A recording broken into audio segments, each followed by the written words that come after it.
দাড়ি থাকলে যুবক যুবক না, ঠিক না বেঠে? দাড়ি না থাকা বেটিদের সৌন্দর্য, মহিলাদের সৌন্দর্য, আর দাড়ি থাকা পুরুষের সৌন্দর্য। এটা তো বেটি এটি বলছে যে ভাড়া দিয়ে অসুবিধা।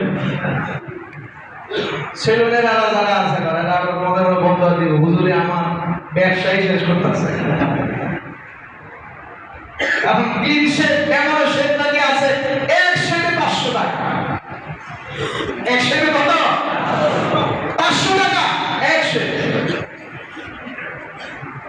যাই হোক, যদি মনে করেন ছেলেদের যারা আছে এই ব্যবসা আপনার জমজমাট না হয়, আপনার ব্যবসা আরেকটা নিয়োগ করে ওদের মধ্যে আল্লাহ বন্ধ দিবে, ঠিক না বেঠে? আর আপনি নিয়োগ করেন আজ থেকে কোনো মানুষ দাড়ি কাটতে আসলে আমি তার দাড়ি কাটবো না, ঠিক না বেঠে? এই নিয়তে আল্লাহ আপনার ব্যবসা বন্ধ দিবে। এই আল্লাহ পাকের বান্দা যে কথা বলতেছিলাম, আমল করলে লাভ না লস, দাড়ি রাখলে লাভ না লস, নামাজ পড়লে ক্ষতি নাকি লাভ আছে? নামাজ পড়লেই তো সূরা হাসর পড়তে পারবেন। ফজরের সময় ঘুমায় থাকলে হাসর পড়বেন কিভাবে?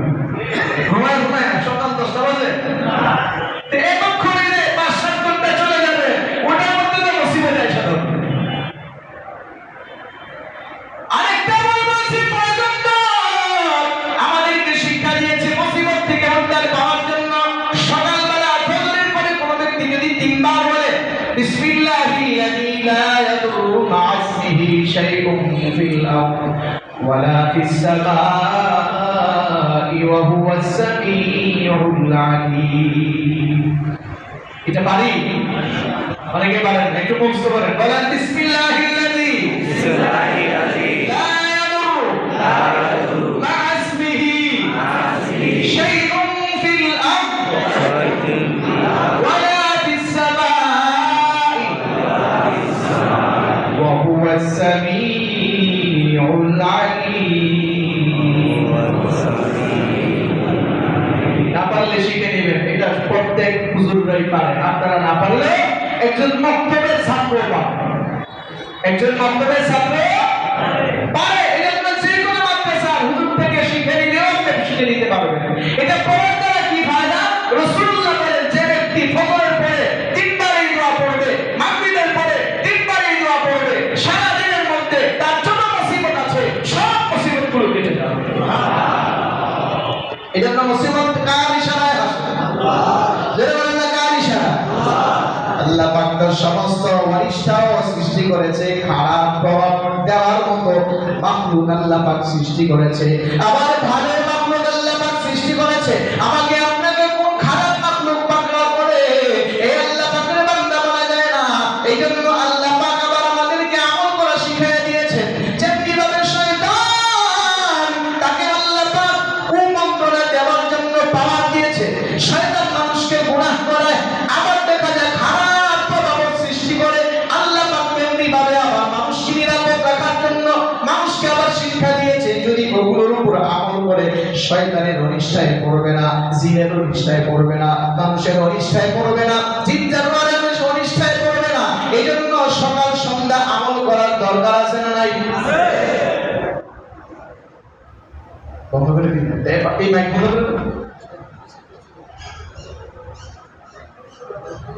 উপরে মাইক ওইটা বন্ধ করে।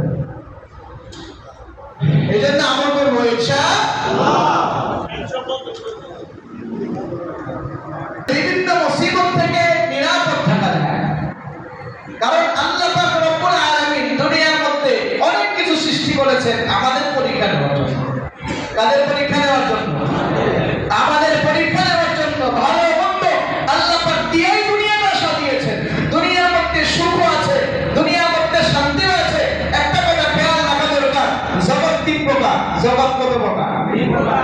আর জোরে বলেন, জগৎ কত প্রকার? 3 প্রকার। একটা হলো দুনিয়ার জগৎ, আখিরাতে 2 জগৎ, একটা জান্নাতের জগৎ আর একটা জাহান্নামের জগৎ। জান্নাতের জগতের মধ্যে শুধু শান্তি আর শান্তি, আরাম আর আরাম আছে। আর আখিরাতের মধ্যে আরেকটা জগৎ, যেখানে শুধু জাহান্নাম আর জাহান্নাম, অশান্তি আর অশান্তি, দুঃখ আর দুঃখ। একটা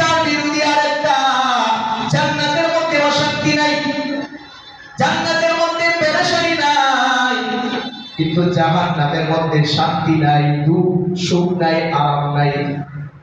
আল্লাহ পাক রব্বুল আলামিন দুনিয়াটাকে আল্লাহ তাআলা বানাইছেন এমন ভাবে, আল্লাহ পাক রব্বুল আলামিন ভালো এবং মন্দ দিয়ে দুনিয়ার মধ্যে পাঠাইছে।